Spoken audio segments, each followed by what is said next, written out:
Just in on the battle over sanctuary cities now, with Attorney General Jeff Sessions praising Miami-Dade for reversing its policy on immigration detentions and slamming other cities for their continued defiance, even tying Chicago's violence to its refusal to change its sanctuary city policy. These lawless policies do more than shield individual criminal aliens. They also shelter and protect lethal gangs and transnational criminal organizations like the Latin Kings, the Bloods, MS-13. These predators thrive when crime is not met with consequences. Sanctuary jurisdictions provide safe harbor for some of the most dangerous criminals in our country. That makes a sanctuary city, really, in a way, it's fair to say, it makes that city a trafficker, smuggler, or a predator's best friend. Joining us now, Nolan Klein, a trial attorney, and Nicole DeBoard, former prosecutor and criminal defense attorney. What do you think, Nicole, about what the Attorney General had to say there? You know, I think it's a really tough issue because the reality is that there is no one definition for sanctuary city. Sanctuary city in Chicago may mean something very different from what's happening in another city. And the reality is that what Sessions is asking is for these counties and cities to bear the burden of what would ordinarily be federal costs of detaining people. And some of these counties and cities, just quite frankly, do not have the budget for it. In many cases, the expense is vast for holding people on federal cases well beyond what they would ordinarily be held for the city crimes or for the county or state crimes for which they've been arrested. And this is a huge budget problem for these places. Nolan, do you agree? Well, okay, going back to your original question, I think that Attorney General Sessions' comments may have been a bit of hyperbole in my opinion, but I don't think that the budget is the primary issue as it relates to so-called sanctuary cities refusing to enforce federal immigration law. In fact, Mayor Jimenez in Miami-Dade County has said that Miami will cooperate with federal authorities and at the same time is asking for them to help with the extra cost of that. There's a difference between saying, I'll cooperate, but it's going to cost some money and I want to talk about that, and saying I won't cooperate at all because it's a political issue, which is what some other mayors are saying. And by the way, enforcement of the law is not a political issue. Enforcement of the law is mandatory. Whether or not it's going to be politically popular or expedient for a particular mayor may be a political issue, but enforcement of the law should be something that everyone does across the board, and we all agree must be done. Yeah, Nicole, a lot of these cities do not seem to be arguing. I mean, they argue that it's an expense to them, but for the greater percentage of them, it seems to be an opportunity to thumb their noses at a federal law that they simply don't like. You know, it may not be an issue of liking or disliking the law, and in some cases, no doubt that's the case. But in other places, really what's happening is that you have a chief law enforcement officer who's having to make sort of emergency decisions about the best way to enforce the laws for the things that are happening in their area to make sure that they stop violent crime, that they keep their community safe. And trying to decide whether or not someone has run afoul of paperwork-type crimes, which in many cases these immigration cases are, is oftentimes beyond independent cities or law enforcement's capabilities.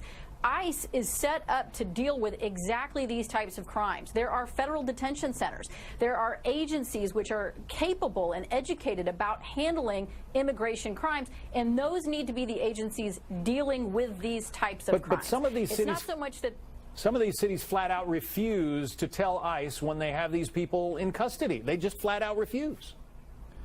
Correct. That's correct. Go ahead, Nolan.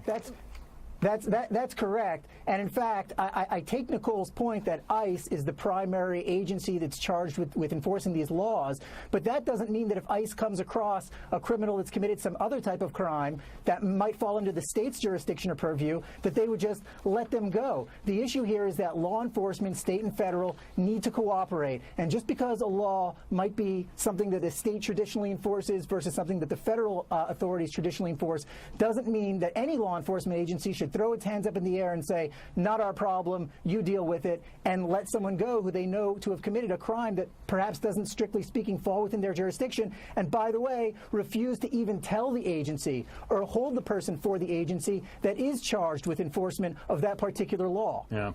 There is so much more to talk about on this particular topic, and we're going to be doing that in the days and weeks to come, obviously, as the Attorney General tries to crack down on sanctuary cities. But we have another topic we want to get to today.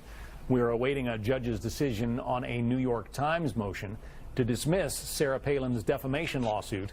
A New York Times editorial page editor just testified that he didn't mean to imply a causal link between a political action committee tied to Palin, and the 2011 attack on Congresswoman Gabby Giffords. The Times wrote an editorial that seemed to suggest she was somehow in part responsible for the attack. So, Nicole, the judge still has to decide, has to rule on the motion by the paper to dismiss the case. What are the chances? You know, this case has suddenly become a little bit more interesting with recent testimony about the fact that once social media accounts started to contradict what was in this editorial, immediate changes were made to the article. That seems to indicate that it was immediately apparent upon release of the article that there were wrong information here. And so the question the judge is going to have to answer is whether or not this rises to the level of negligence for the paper. And really, should the paper be publishing something that is so easily discredited by social media within moments of its release? That's a big question, and the paper may have a tough row to hoe here. Well, but it's also, it's easy for, it's a high bar, Nolan, for newspapers. They get a lot of protection, I guess is what I'm trying to say. Yeah, that's not respectfully what Nicole just articulated is not what's happening here at all. First of all, it's a jury who will ultimately decide whether the paper is liable or not for anything it's been accused of that stands, any cause of action that's properly stated, not the judge.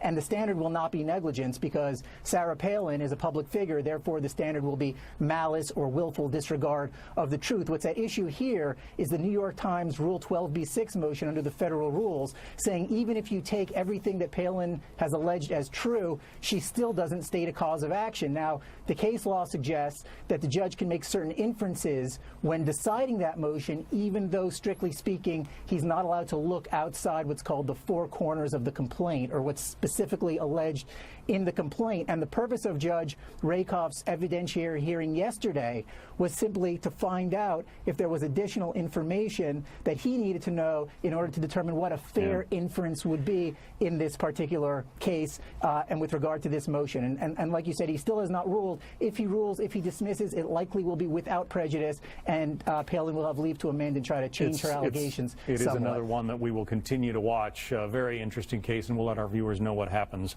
Nolan Klein and Nicole DeBoard, thanks for being our legal panel today. Thank you. Thanks for having us.